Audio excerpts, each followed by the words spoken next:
Olá pessoal, Deus abençoe a todos vocês. Vamos meditar agora no livro de Êxodo, no capítulo 2 do livro de Êxodo, tá certo? Bem, vamos então aos slides aqui. Êxodo, capítulo 2, versículo 1. Ele vai dizer assim: um homem e uma mulher da tribo de Levi casaram.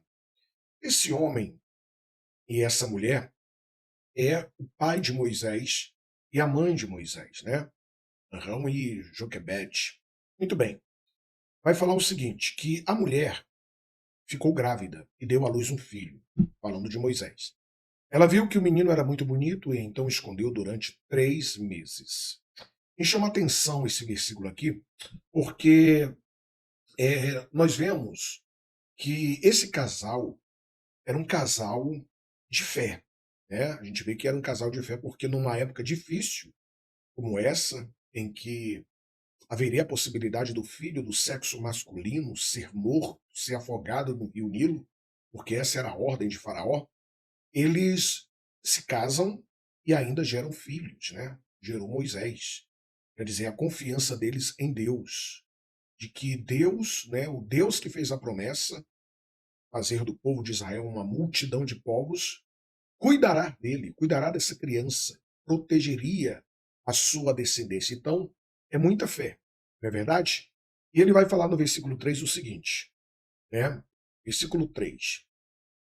Como não podia escondê-lo por mais tempo, ela pegou uma cesta de junco, tampou os buracos com betume e piche, pôs nela o menino e deixou a cesta entre os juncos, na beira do rio. Olha só. Então, o que a mãe de Moisés fez? Todo o povo do Egito estava de olho, né, no povo hebreu, né, para ver se haveria algum menino do sexo masculino para afogá-lo no rio Nilo. Então, nós, o que a gente lê aqui nessa passagem bíblica? Não podendo mais esconder Moisés, né, por mais tempo, o menino estava crescendo, então ela pegou um cesto de junco, uma espécie de arca de junco, e tapou, né, os buracos com betume, piche, que era para vedar, para não entrar água. E diz a palavra de Deus que Joquebede, que confiava na providência de Deus, com certeza, que Deus havia concedido, né, a ela a bênção da maternidade e deu a ela um filho formoso, Moisés, e que esse Deus iria cuidar dessa criança. E de fato foi o que aconteceu, porque a Bíblia fala no versículo 4, a irmã do menino ficou de longe para ver o que ia acontecer com ele. Olha só, a irmã aqui é Miriam. A filha do rei do Egito foi até o rio e estava tomando banho, enquanto as suas empregadas passeavam ali pela margem. De repente ela viu a cesta no meio da moita de juncos e mandou que uma de suas escravas fossem buscar. Então, olha só, né? É aqui que eu acho forte, porque a providência de Deus, né, no mesmo tempo que Joquebede, ela coloca o menino para ser levado pela correnteza do rio Nilo, é o tempo que a filha de Faraó desce para se banhar. Olha que coisa forte, né?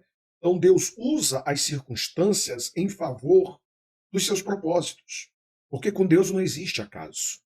Quem olha para esse texto pela primeira vez pode pensar, não, isso aí foi um mero acaso. Deus não trabalha com acaso. Na vida do cristão não existe acaso, existe a providência divina, né? E a providência de Deus estava se manifestando para cumprir todos os seus planos através da vida desse bebê chamado Moisés. E a Bíblia vai dizer o seguinte: a princesa abriu a cesta e viu um bebê chorando. Ela ficou com muita pena dele e disse: Este é um menino israelita. Então a irmã da criança perguntou à princesa: quer que eu vá chamar uma mulher israelita para amamentar e criar esta criança para a senhora? Olha que forte, né? Vá, respondeu a princesa. Então a moça foi e trouxe a própria mãe do menino. Aí a princesa lhe disse: leve este menino e o crie para mim, que eu pagarei pelo seu trabalho. A mulher levou o menino e o criou. Então, que a gente entende aqui? O versículo 10 também fala assim: ó, quando ele já estava grande, ela o levou à filha do rei, que o adotou como filho. Ela pôs nele o nome de Moisés e disse: eu o tirei da água. Então, olha Deus usando as lágrimas de um bebê para comover o coração da filha de Faraó, né? A irmã Miriam, né, aproximou-se e ela perguntou para a filha do Faraó, né? Ela perguntou: a senhora quer que eu vá chamar uma mulher dos hebreus para amamentar e criar o menino? Ela falou: quero. Né? E a moça foi chamar a mãe, a própria mãe de Moisés, Joquebede. Olha só que coisa interessante. Né? Pelo menos duas coisas aqui chamam a atenção. Primeiro, a providência de Deus em fazer com que o cesto onde Moisés fosse encontrado pela filha de Faraó, né? Essa aqui é a primeiro detalhe, né? A providência divina. Mas não apenas isso. Nós vemos aqui o aproveitamento de uma oportunidade. Miriam aproveitou a oportunidade. Ela poderia ter visto o cesto e ter ido embora, falado para a mãe: mãe, a filha de Faraó encontrou o cesto. Não, mas ela foi falar com a princesa, né? Ela aproveitou uma oportunidade. Você lembra quando nós falamos de José, né? Quando nós estudamos sobre José, José foi chamado por Faraó para interpretar apenas os sonhos de Faraó, né? Só que José, ele viu uma oportunidade a ser aproveitada. Só que José, ele, com a sua sabedoria, a sabedoria que Deus deu a ele falou o quê? Olha, Faraó, veja um homem sábio que saiba administrar todo alimento que entra, né, que vai entrar no Egito nesses 7 anos de prosperidade, para que quando chegar os anos de seca, o Egito tenha comida. Então escolha um homem sábio. Quer dizer, ele aproveitou a oportunidade naquele momento. É igual a irmã de Moisés, a Miriam, né? Nesse episódio que nós estamos lendo. Ela poderia simplesmente ter olhado aquela situação e depois ter ido embora, né? Ter falado para a mãe dela: ó, o cesto foi encontrado pela filha de Faraó. Mas não, ela aproveitou uma brecha, uma oportunidade. Ela tomou uma atitude. Ela foi lá e perguntou para a filha de Faraó: você quer que eu vá buscar uma mulher das hebreias para amamentar essa criança? E a filha de Faraó disse: quero. Então ela chamou a própria mãe de Moisés. Então a providência de Deus não anula as nossas atitudes. Tem muita gente assim, né? Estou esperando Deus agir, estou esperando Deus fazer. Deus faz a parte dele. Nós fazemos a nossa. A gente nunca pode esquecer isso, porque Deus faz a parte dele, mas eu vou aproveitar essa oportunidade, né? Eu vou fazer a minha parte. Então, é muito interessante essa história. O versículo 11 ele vai dizer o seguinte: olha só. Moisés já era homem feito. Um dia ele saiu para visitar o seu povo e viu como os israelitas eram obrigados a fazer trabalhos pesados. Viu também um egípcio batendo no israelita, um patrício seu. Moisés olhou para os lados e, vendo que não havia ninguém, ali matou o egípcio e escondeu o corpo na areia. No dia seguinte, voltou e viu dois israelitas brigando. Então perguntou ao que maltratava o outro: por que você está batendo no seu patrício, né? O homem respondeu: quem pôs você como nosso chefe ou nosso juiz? Quem? É? Você está querendo me matar como matou o egípcio? Então Moisés ficou com medo e pensou: já descobriram o que eu fiz. Muito bem. Então, é bem provável que Moisés já tivesse, nesse período aí, a idade de 40 anos, né? De acordo com Atos capítulo 7, ali no discurso de Estevão, ele vai falar sobre isso. Ele fala que Moisés tinha 40 anos. Então Moisés já tinha dentro dele um ímpeto, né, de libertação do seu povo. Ele vai olhar o trabalho, as cargas dos seus irmãos hebreus e ele se identifica com eles. Então ele fica revoltado quando ele vê um egípcio maltratando um de seus irmãos. E ele toma partido e ele mata, né? Ele mata esse egípcio. Só que no outro dia ele fica sabendo que o caso havia sido descoberto.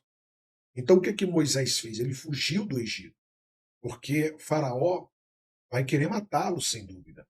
E a Bíblia vai dizer o seguinte: quando o rei do Egito soube do que Moisés havia feito, quis matá-lo. Porém, ele fugiu e foi morar na terra de Midian. Jetro, o sacerdote de Midian, tinha 7 filhas.